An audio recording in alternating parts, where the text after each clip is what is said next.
sekarang kita berdoa dulu. Kita berdoa. Bapa di surga, kami berterima kasih Tuhan untuk penyertaan pimpinan Tuhan sehingga pada hari ini kami dapat berada di sini khusus untuk sesi pembentangan yang merupakan salah satu daripada keperluan dalam pengkajian perkuliahan ATI. Bapa di surga, dan Tuhan Engkau yang menyertai kami, Engkau berada di tengah-tengah kami ya Bapa, Engkau berikan hikmat bijaksana pada Engkau yang menyampaikan, Engkau berikan fasih lidah ya Bapa, dan juga Tuhan untuk yang mendengar, Tuhan Engkau berkati sehingga Tuhan nama ditinggikan dan dimuliakan. Dalam nama Yesus Kristus kami berdoa, amin. Oke, jadi petang ini saya akan membentangkan tentang usul mengadakan sesi ataupun semester di gereja lokal kita. Jadi pertama sekali saya ingin menjelaskan bahwa ini adalah pembentangan untuk mata pelajaran P201 mobilisasi penginjilan yang menggunakan tools XII sebagai alat penginjilan. Dan untuk mata pelajaran ini penilaian adalah berdasarkan 5 bahagian.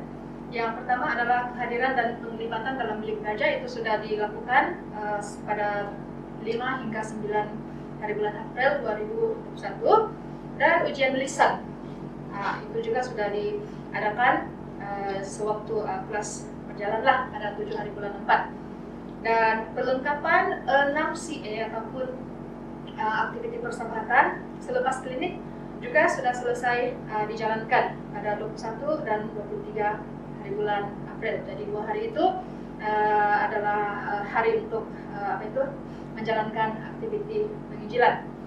Nah, yang keempat adalah penyediaan usul pelaksanaan semester XII kepada Padri penguasa dalam bentuk PowerPoint. Jadi apa yang kita lihat sekarang ini itulah bahagian D. Dan yang kelima ialah pembentangan usul pelaksanaan semester XII kepada Padri penguasa yang kita sedang lakukan sekarang. Nah, jadi tariknya adalah hari ini 30 hari bulan April 2021. Jadi untuk bahagian D dan E ini kita buat sekali saja gabung karena itu adalah benda yang berkaitan. Jadi untuk bahagian D ini apa yang saya perlu lakukan ialah menyediakan usul dalam bentuk PowerPoint terperinci yang dibentangkan kepada Padri penguasa. Dan saya harap materialnya cukup. Nah, tujuannya adalah untuk meyakinkan Padri penguasa supaya dibenarkanlah saya sebagai pelajar ataupun pelatih yang sudah bergraduasi daripada XII untuk memulakan semester di gereja kita. Dan bahagian I adalah menetapkan janji temu. Nah, ini juga sudah dilakukan, dan terima kasih kepada Judikan karena sudi meluangkan masa untuk hari ini. Dan pembentangan diselesaikan selewat-lewatnya pada 14 Mei, itu lebih kurang ada 2 minggu lagi. Jadi kita akan lakukan pada hari ini sebelum waktunya limpas lah. Alright. Dan yang sesudah menyelesaikan pembentangan, ada satu laporan yang perlu dihantar yang diserahkan kepada ATI dan XII juga, dan perlu dilampirkan gambar pelajar bersama Padri penguasa. Jadi itulah yang kita buat tadi, itu kita menggambar. Jadi itu juga akan dilampirkan lah. Jadi nah, sebelum saya lanjutkan tentang XII, ada istilah-istilah yang digunakan dalam penginjilan XII, yaitu CA ataupun EP. Ini adalah aktiviti persahabatan ataupun connect activity. Lepas itu ada prospek. Prospek ini adalah orang yang kita jangkau, orang yang kita injil.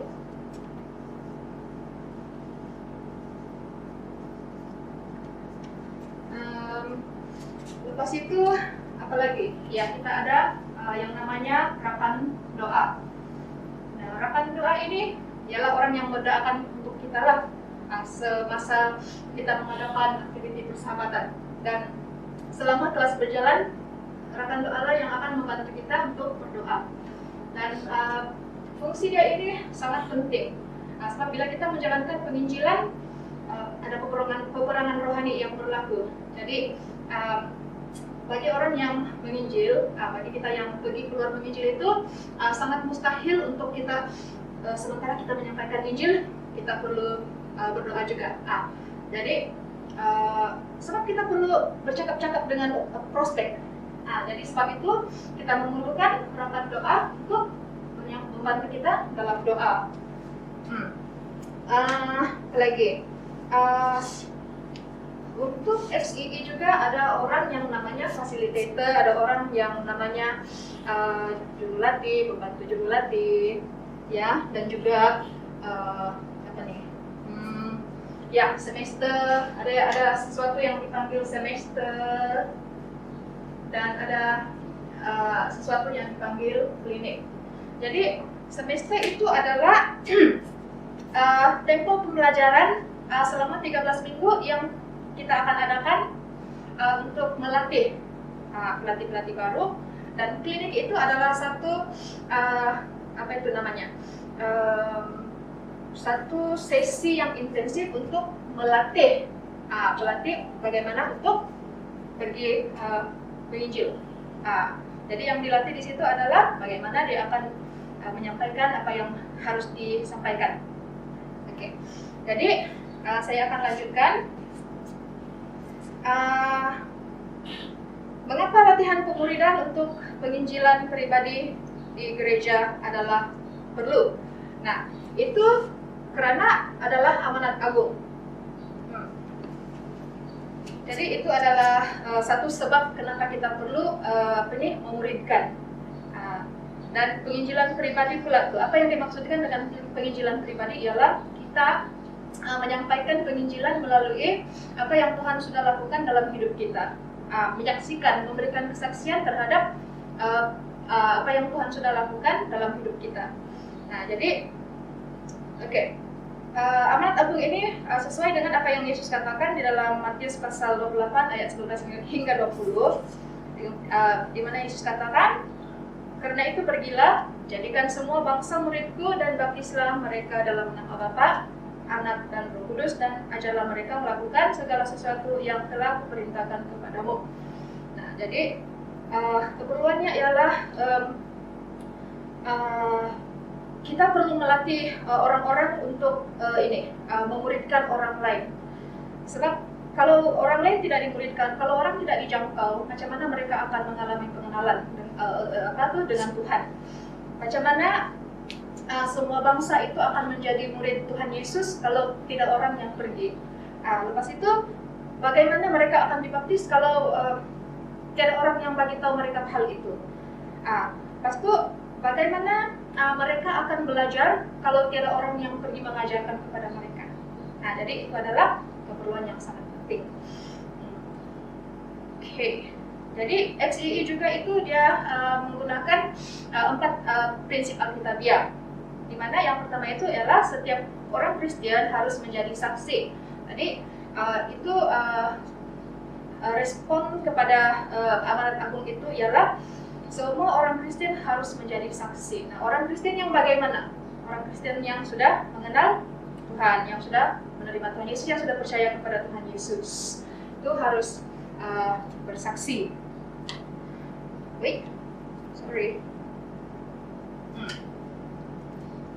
Nah, yang kedua prinsip Alkitabiah XII ialah sudah memang menjadi tanggung jawab padri atau pastor untuk melengkapi orang-orang kudus.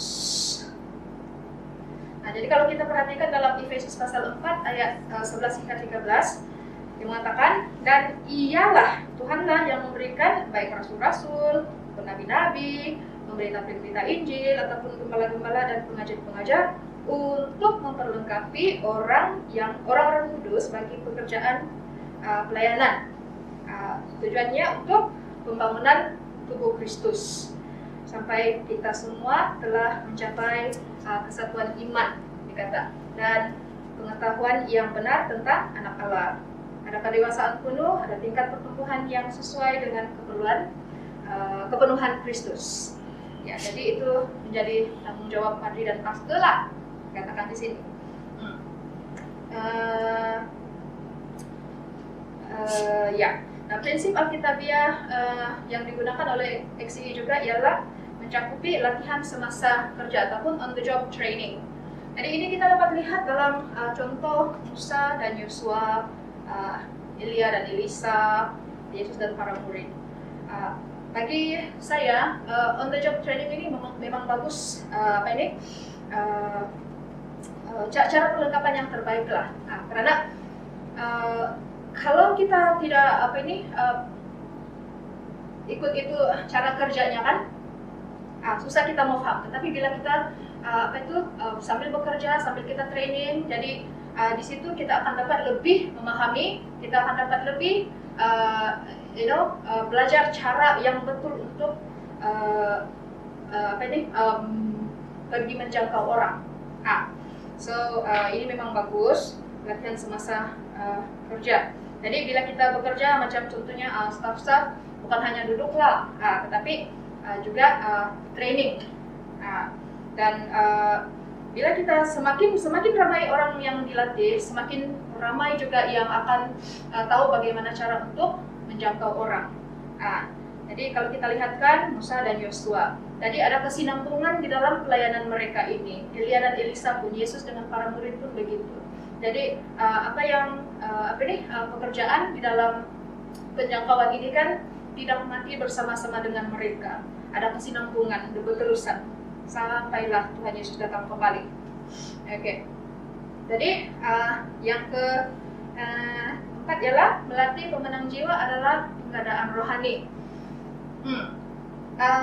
Yang saya paham ini ialah bila kita melatih orang-orang untuk memenangkan jiwa-jiwa, bukan hanya jemaat yang berganda, tetapi orang yang menjangkau jiwa-jiwa juga turut berganda. Jadi semakin ramai orang yang dilatih untuk menjangkau, semakin ramai juga orang yang dijangkau. Jadi ini sebenarnya adalah satu pertumbuhan yang sehat untuk gereja juga. Kalau macam kita contohnya, kita punya gereja semakin besar. Kita tidak dapat bayangkan bagaimana kalau masih jemaatnya 5 orang begitu. Jadi disinilah pentingnya kenapa latihan untuk penginjilan sangat penting untuk dilakukan. Jadi apakah itu XE? Tadi saya cakap pasal penginjilan saja. Jadi apakah itu XE? Jadi XE itu adalah program latihan untuk melengkapkan para pemimpin gereja yang akan melengkapkan gereja-gereja tempatan untuk mengganda melalui persahabatan, penginjilan, pemuridan, dan juga ada pertumbuhan yang sehat selepas itu. Jadi kalau kita lihat di sini kan, itu adalah seorang sudah dilengkapi. Yang sudah dilengkapi itu akan melengkapkan lagi orang yang baru. Jadi perlengkapan itu kan berterusan. Orang-orang yang baru akan dilengkapkan, diajar untuk menjangkau jiwa-jiwa. Jadi bagaimana persahabatan, penginjilan, pemuridan, pertumbuhan yang sehat itu dapat dilakukan? Ialah dengan mengikuti latihan-latihan yang diadakan lah. Jadi apa yang dimaksudkan dengan persahabatan?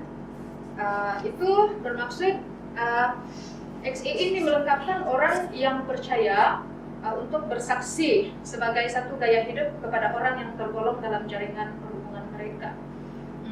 Jadi kita bersahabat dengan orang-orang di sekeliling kita, bukan hanya untuk sembang kosong sahaja, tetapi kita bersahabat supaya mereka semakin diperkenalkan dengan Tuhan, semakin mereka bila mereka mengenal Tuhan kan, mereka juga akan menerima Tuhan sebagai penyelamat mereka. Jadi itu satu cara perlengkapan yang sangat baguslah. Kita bersahabat dengan orang-orang, terutama di dalam kita punya network. Penginjilan. Nah, pendekatan XEE melalui penginjilan adalah yang utama adalah melalui penginjilan secara pribadi. Ini nanti saya akan jelaskan kemudian kenapa menggunakan penginjilan secara pribadi itu lebih bagus diadakan, dijalankan. impact daripada diri kita itu. Kita sendiri yang tahu bagaimana untuk sampaikan kepada orang lain. Nah, pemuridan. Penginjilan mesti diikuti pemuridan yang alkitabiah. Nah, memang ini pentinglah. Kalau pemuridan yang tidak alkitabiah itu susah juga kita mau golongkan itu sebagai satu pemuridan. Mungkin pemuridan juga lah, tapi yang di luar daripada kitab. Jadi seorang murid adalah seorang anggota gereja tempatan yang semakin matang secara rohani, dan juga seorang yang bertanggung jawab dan menggandakan anggota. Jadi maksudnya tidak cuma datang ke gereja beribadah dan balik, dan itu sahaja yang dilakukan setiap minggu. Jadi katakan di sini ada tanggung jawab. Orang yang sudah ini dilatih itu dia ada tanggung jawab dan ada keinginan untuk menggandakan anggota. Pertumbuhan yang siap.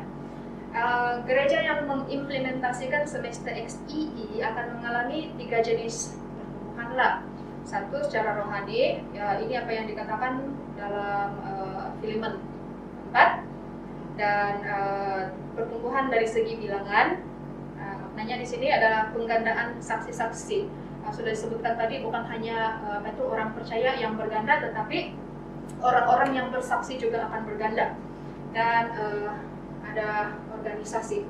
Jadi bila sudah semakin berganda hitungan, seperti apa yang Kisah Para Rasul pasal 6 katakan, itu adalah di abad yang pertama. Kita tahu juga bila semakin banyak jemaat, semakin banyak pemimpin yang diperlukan. Sebab untuk satu orang memimpin itu susah. Jadi bila semakin ramai yang dilatih, semakin banyak pemimpinnya, dan semakin pemimpin yang utama itu kan tidak terbeban di situ. Boleh dibagi-bagi, sharing the burden, begitu. Jadi tujuan daripada semua ini adalah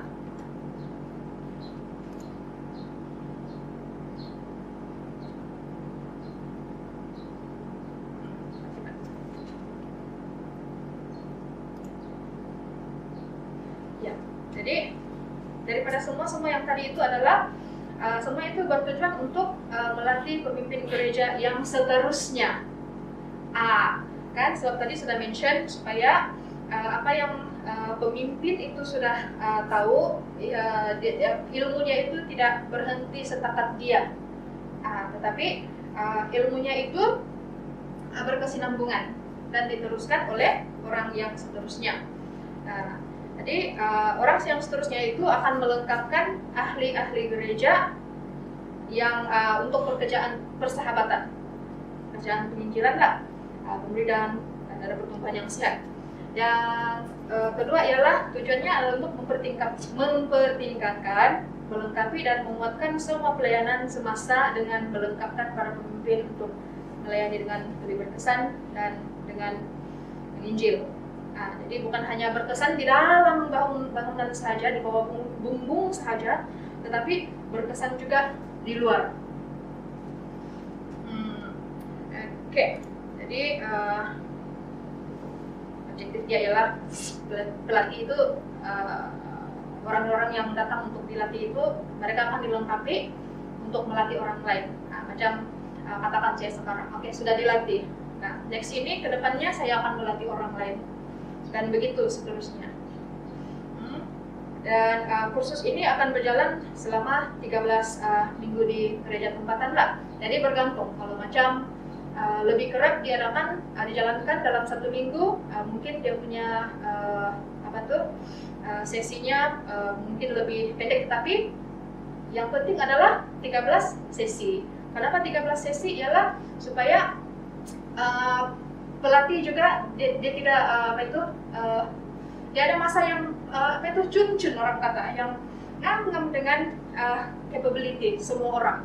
Ini memang sudah dikaji dan memang ternyata 13 minggu itu cukup untuk pelatih. Jadi sekiranya semester ini diadakan, apakah yang akan dipelajari oleh pelajar? Jadi Yang pertama adalah bagian yang pertama itu adalah menghubungkan hidup. Jadi dalam menghubungkan hidup itu ada sesi-sesi seperti prinsip-prinsip berhubungan, kemahiran berhubungan, berhubung dan prihatin, berhubung secara berniat lah. Jadi memang kita mau, maksudnya yang berniat itu kan, memang kita mengadakan connection dengan orang dengan niat untuk memperkenalkan, membawa mereka untuk mengenali Tuhan. Bukan yang niat yang bukan lah. Oke. Jadi itu adalah bagian yang pertama, ialah menghubungkan hidup. Karena kenapa itu perlu diajar? Karena ramai orang yang boleh connect dengan perkara-perkara yang tidak rohani. Membina perhubungan itu sesama ya memang senang, tetapi untuk membawa orang berhubung dengan Tuhan itu bukan satu kerja yang mudah. Jadi itu memang sesuatu yang perlu latihan juga. Yang kedua adalah belajar akan diajar untuk berfungsi hidup. Nah, ini adalah bahagian yang penting karena inilah yang akan pelatih akan sampaikan kepada prospek. Jadi ada bahagian-bahagian di situ, bahagian hidup, bahagian kita, bahagian Allah, Yesus, iman dan respons. Jadi semua itu nanti akan diajar di dalam semester. Jadi apa yang perlu disampaikan, apa yang perlu dikongsikan, apa kisah-kisahnya, apa dialog Injilnya, semua itu akan diajarkan dalam bahagian berfungsi hidup. Dan yang ketiga yang dipelajari ialah untuk melipat gandakan hidup.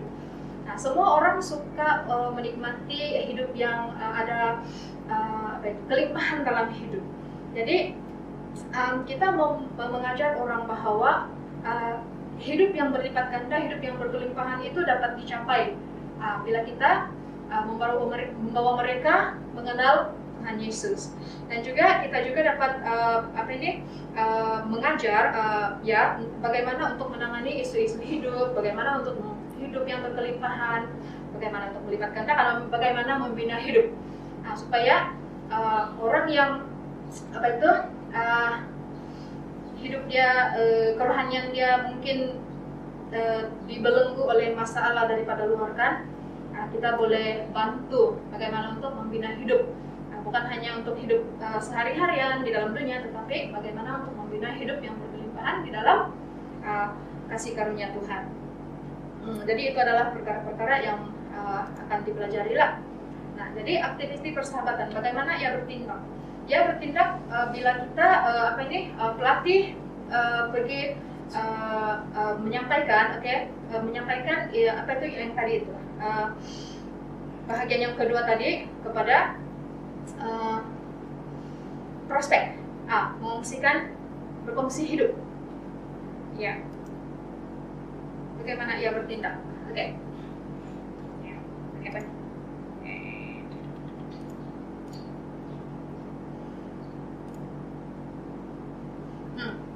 Jadi siapakah yang terlibat di dalam aktiviti persahabatan ini? Sudah tentu pelatih, sudah tentu fasilitatornya, sudah tentu ada juru latihnya. Sebab apa yang bagus dalam XCI ini ialah mereka jarang membiarkan pelatih itu keluar bersendirian. Mereka pasti ada di sana. Jadi macam saya hari itu CA dijalankan secara online. Fasilitator ada di sana, juru latih ada di sana. Apalagi harapan doa juga terlibat. Sebenarnya ramai yang terlibat. Jadi bila penginjilan itu dijalankan, bukan hanya pelatih yang pergi, tetapi ada ramai sebenarnya. Mungkin yang di belakang tabir. Tetapi itu adalah satu kesatuan tim yang bagus. Nah, mengapakah ia penting? Kenapa aktiviti persahabatan ini penting? Sebab kalau tidak aktiviti persahabatan, bagaimana penginjilan itu boleh berlaku? Bagaimana orang dapat diperkenalkan kepada Tuhan? Bagaimana orang dapat mulai berhubung dengan Tuhan, dan bagaimana orang dapat mengalami kelimpahan dalam hidup? Jadi itulah kepentingannya kenapa aktiviti persahabatan itu dilakukan.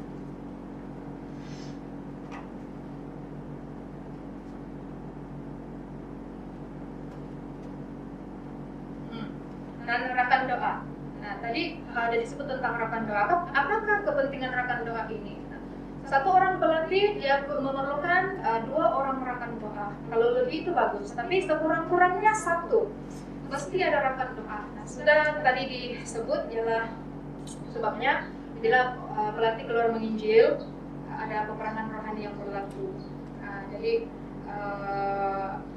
rekan doa ini peranan dia sangat penting, dan bukan hanya untuk mendoakan, tetapi juga untuk membantu dalam mencari prospek.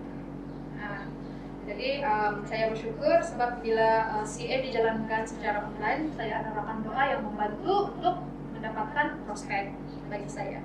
Jadi sebenarnya bila satu EP dijalankan, lebih ramai yang terlibat.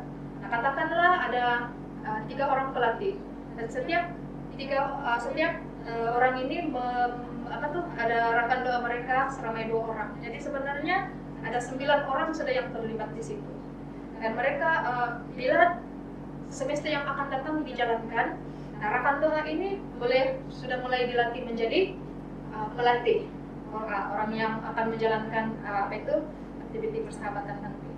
Jadi seperti apa yang jurulatih katakanlah, mereka boleh upgrade.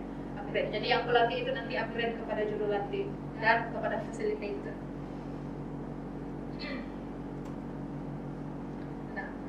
Pengalaman CA yang lalu, saya telah menjalankan 4 CA semasa kuliah ETI. Pada CA yang pertama itu saya memperhatikan lah, karena belum orang bilang tidak boleh lah jadi bidan terjun begitu saja, nanti tersalah cakap, susah. Jadi satunya semasa CA yang pertama itu saya dilatih mengamati bagaimana CA itu dilakukan oleh jurulatih dan pembantu jurulatih yang sudah sangat mahir. Nah, pada kesempatan empat CA itu semasa kuliah, untuk CA yang ketiga, saya sudah mulai mengungsikan 3 bahagian. Daripada 6 bahagian itu saya mengungsikan 3 bahagian kepada prospek, dan yang ketiga 3 yang yang ke-4 dan ke-6 itu dikongsikan oleh jurulatih. Dan pada CA yang ke-4 kami bertukar peranan.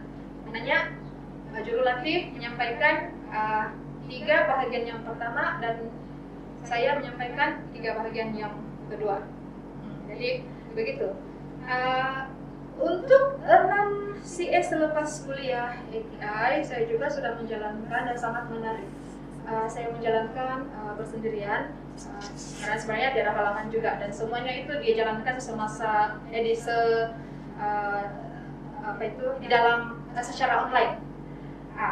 Jadi bagaimana saya mendapatkan prospek itu daripada rekan doa. Ya, ada connection yang bagus di sini. Jadi sebenarnya bukan semua juga. 80% prospek yang saya lakukan CA adalah dari sini, di sekitar sini, di Kampung Gading, dan semua mereka adalah 9 orang ibu dan 1 belia. Dan 1 belia itu daripada gereja yang lain. Dan ada juga daripada 9 orang ibu itu ada 1 yang dari gereja lain lagi. Jadi sebenarnya bila kita menginjilkan, bukan kita melihat siapa daripada mana, domba itu, domba ini, tidak. Yang penting ialah kita membantu mereka memulai perhubungan dengan Tuhan. Kita membantu mereka mengalami hidup yang berkelimpahan bersama dengan Tuhan. Sebenarnya apa yang saya dapati sewaktu CA yang 6 ini ialah kebanyakan mereka, walaupun jemaat yang selalu pergi datang sembahyang, tetapi belum menerima Tuhan. Ya, jadi puji Tuhan lah, untuk result CA itu ada 9 pernyataan. Maknanya 9 pernyataan itu kan mereka semua adalah apa itu? Yang mendengar perkongsian daripada mula-mula sampai akhir, sampai mereka memberikan komitmen hidup kepada Tuhan.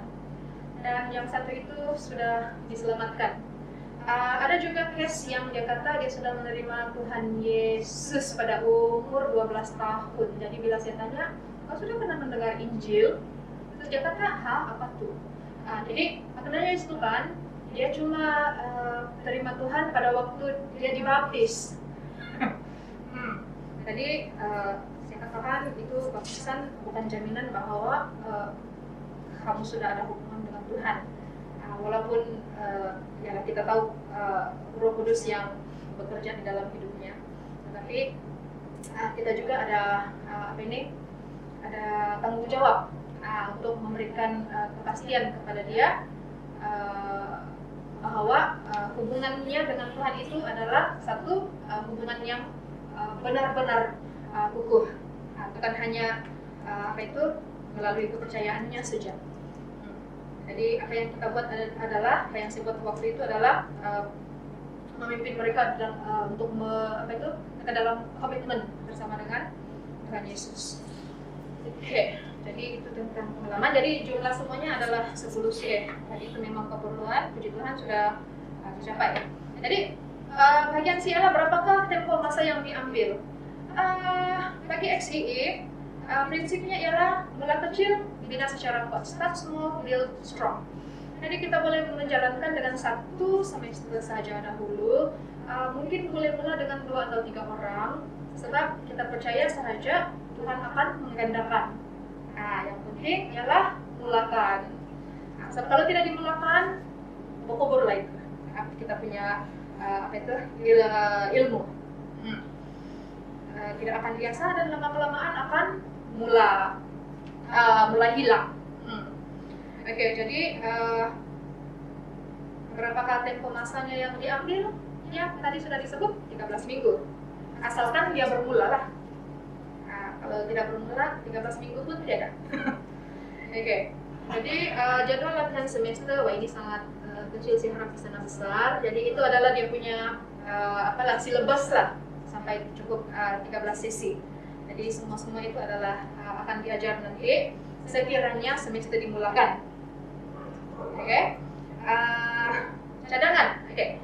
Cadangan bagi saya tarik mulanya ialah 8 Agustus 2021 dan berakhir pada 27 Oktober 2021. Ini 13 minggu. Kenapa mulakan Agustus? Tidak ada sebab yang spesifik juga sebenarnya, tetapi bagi saya sebab sudah ada penyediaannya, persediaannya. Oke, jadi kenapa mau tunggu lama-lama lagi? Dan 27 Oktober itu kalau semuanya sudah sudah selesai diajar, dan pada semasa 13 minggu itu kan ada EPI juga yang dijalankan. Jadi kita percaya bila EPI dijalankan ada jiwa-jiwa baru yang diselamatkan. Jadi 27 Oktober kan November dan Desember, orang-orang yang sudah memberikan komitmen mereka kepada Tuhan, mereka dapat merayakan Christmas mereka yang pertama secara lahir baru. Begitu. Jadi saya rasa itu memang satu masa yang sangat baguslah untuk dimulakan. Jadi jumlah sesinya 13 minggu memang.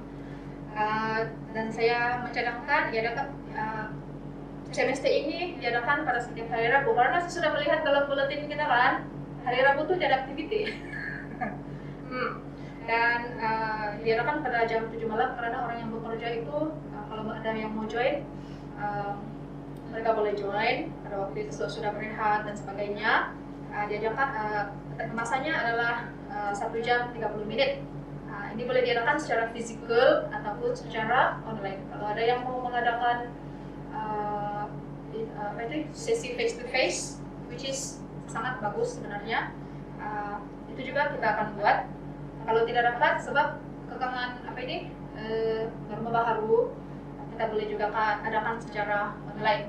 Jadi sekarang ini kita berada dalam dunia tanpa sempadan. Jadi kita boleh adakan secara online juga. Online pun kita ada pilihan juga, kita boleh buat secara Zoom, Google Meet, WhatsApp video pun even boleh. Salah satu API kami kan dijalankan secara WhatsApp video, video call. Ya, karena Zoom tidak jalan, tidak lain tidak cukup buat. Jadi kami jalankan secara WhatsApp video call lah, jadi no problem, boleh sahaja. Jadi ini adalah cadangan. Jadi visi gereja tempatan. Jadi saya percaya dan memang juga gereja sudah menetapkan visi lah, macam yang sekarang ini kan harapan dalam kesesakan, kalau yang sebelum ini penginjilan dan pemberian itu memang sentiasa berjalan lah. Jadi saya rasa ini semua adalah visi-visi yang sangat bagus dan sangat selari dengan penginjilan secara XCI lah. Sebab tadi dari awal lagi kan XCI ini menjalankan kelengkapan, pemberian, penginjilan, bla. Oke, lepas itu harapan dalam kesesakan. Iya, karena memang sesuai juga kita mengajarkan orang untuk hidup di dalam kelimpahan. Jadi bagaimanakah mereka dapat mengalami hidup yang berkelimpahan sekalipun di dalam kesesakan? Jadi ini adalah visi yang sangat selari lah. Jadi saya percaya kalau itu dilaksanakan itu akan menjadi satu memberi impact yang sangat bagus kepada prospek lah. Sebab semasa saya mengungsikan bahagian hidup kan, terutama dalam kesesakan-kesesakan, mereka sudah sebenarnya hook sudah kena kait sudah. Jadi sebab itu kan mereka mendengar. Sampailah mereka memberikan komitmen hidup mereka dengan dengan rela lah kepada Tuhan.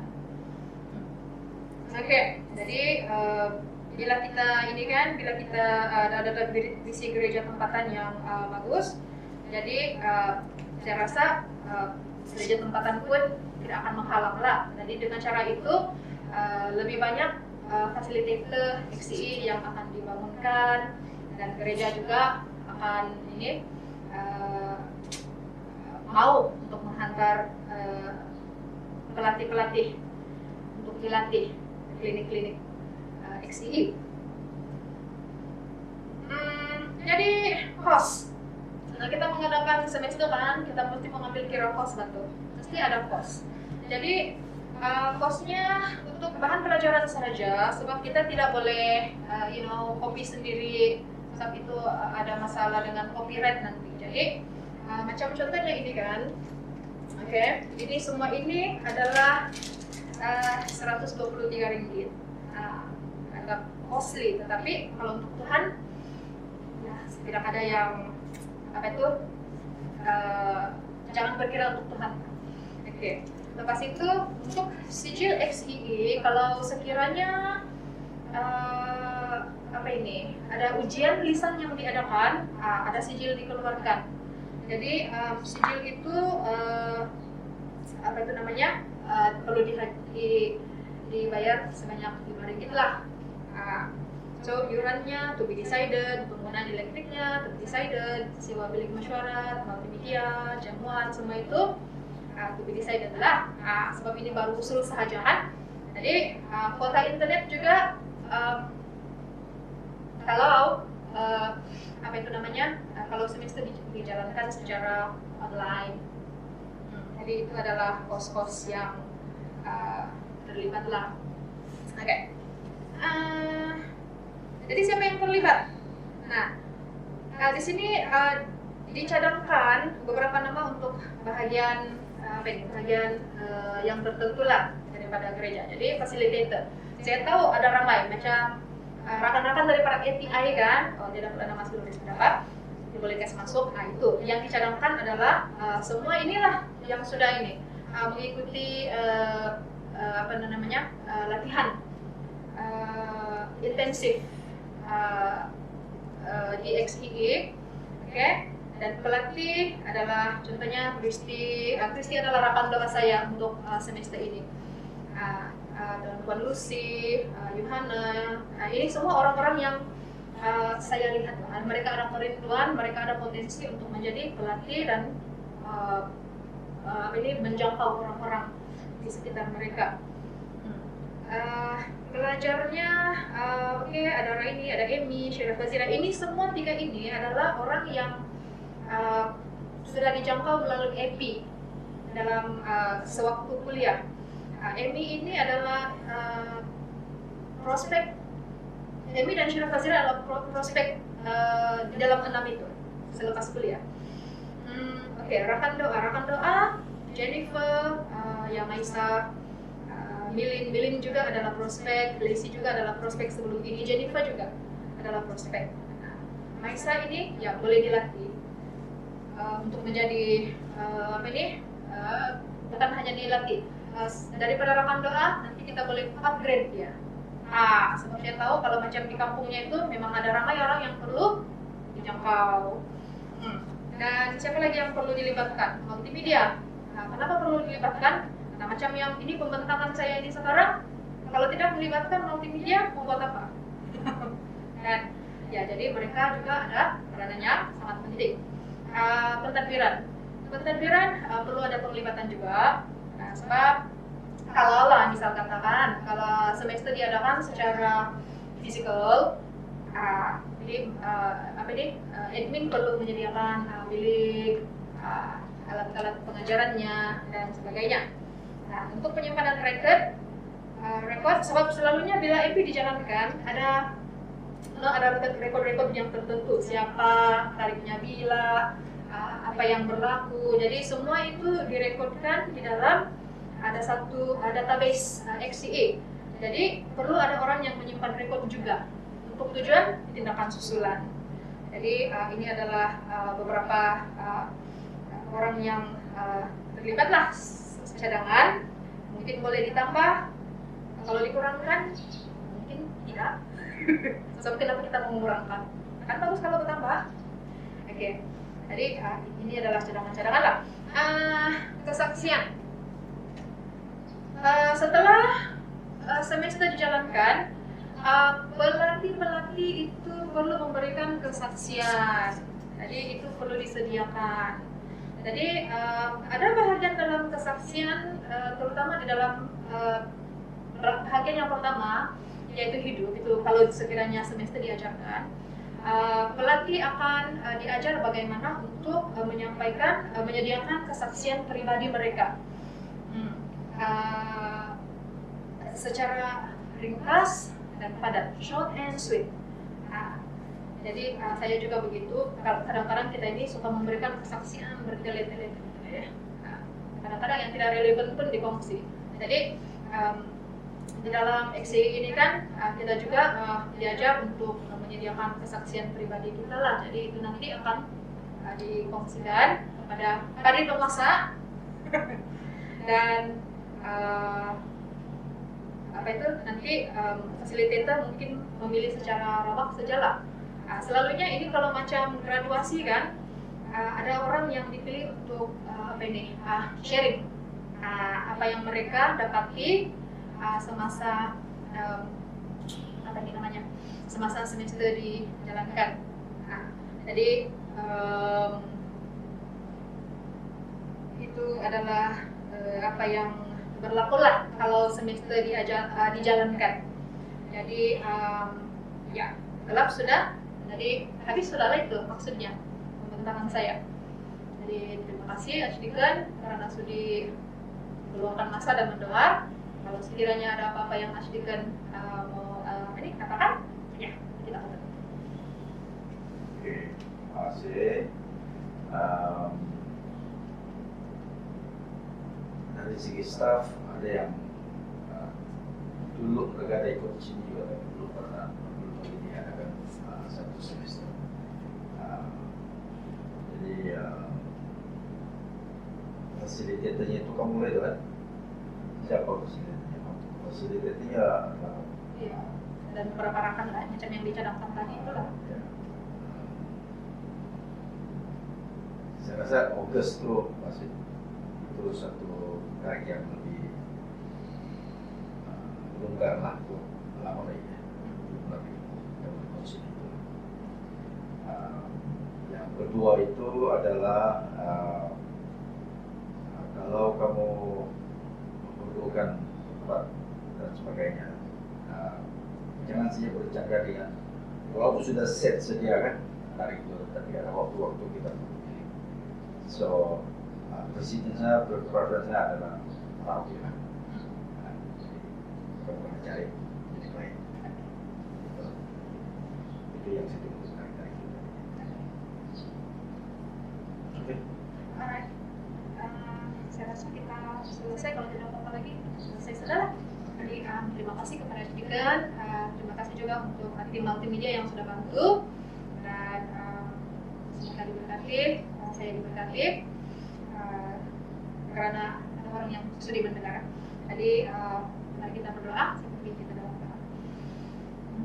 Bapa di surga, terima kasih Tuhan untuk penyertaan-Mu di dalam aktiviti kami pada petang ini, pembentangan usul untuk mengadakan semester XII di gereja tempatan kami. Bapa di surga, kiranya Tuhan Engkau yang campur tangannya Bapa, ke depannya apa yang berlaku biarlah terjadi menurut kehendak-Mu, dan kami menyerahkan Tuhan semuanya ini dalam nama Yesus Kristus. Amin. Amin.